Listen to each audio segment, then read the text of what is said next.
ভালো অনুভব করছি। তখনই ওইখানে পিৎজা ভূত প্রকট হয় আর রোহনকে ভুতুড়ে গ্রুপে স্বাগত জানায়। এখন আমাদের কেউ আটকাতে পারবে না। এখানে বান্টি ভেবে ভেবে অস্থির হয়ে যায়। আমি কাকে বলি এই কথাটা?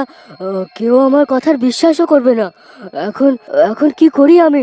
হ্যাঁ, তখনই বান্টি একটা উপায় মাথায় আসে আর বান্টি একটা পিৎজা আনায়। কিছুক্ষণে বান্টির দরজায় ঘন্টি বাজে। বান্টি ভয় পেতে পেতে জানলা দিয়ে বাইরে দেখে। আরে বাপরে, বাইরে তো ভুতুড়ে পিৎজা ডেলিভারি বয় এসেছে। কি করে যাই?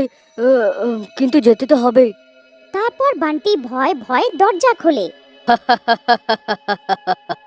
এই নিন আপনার পিৎজা, আর মজা করুন। বান্টি ভয়ে ভয়ে পিৎজা নেয় আর দরজাটা জেনে শুনে খোলা রেখে দেয়। আরে আপনিও ভেতরে আসুন না, জল নিয়ে নিন, ক্লান্ত হয়ে গিয়ে থাকবেন। ডেলিভারি বয় ভূত বান্টির চালাকি বুঝতে পারে না আর ভেতরে এসে যায়। বান্টি পিৎজাটা সাইডে রেখে চুপচাপ কিচেনে চলে যায় আর একটা গ্লাসে জল নিয়ে আসে। তারপর সেই গ্লাসে গঙ্গা জল মিশিয়ে দেয়। এই নিন, জলটা খেয়ে নিন, বাইরে রোদ অনেক না। খেয়ে নি, এমনিতেও তো এ পিৎজা খাবে আর আমাদের মতন ভূত হয়ে যাবে।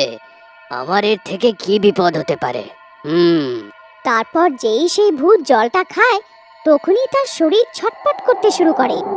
আহ, আহ, আহ। আরে আরে, এ কি? এ কেমন জল? আহ, আমার শরীরে এত ব্যথা হচ্ছে কেন? আহ, আহ, উম, আহ। এইখানে ভূত ছট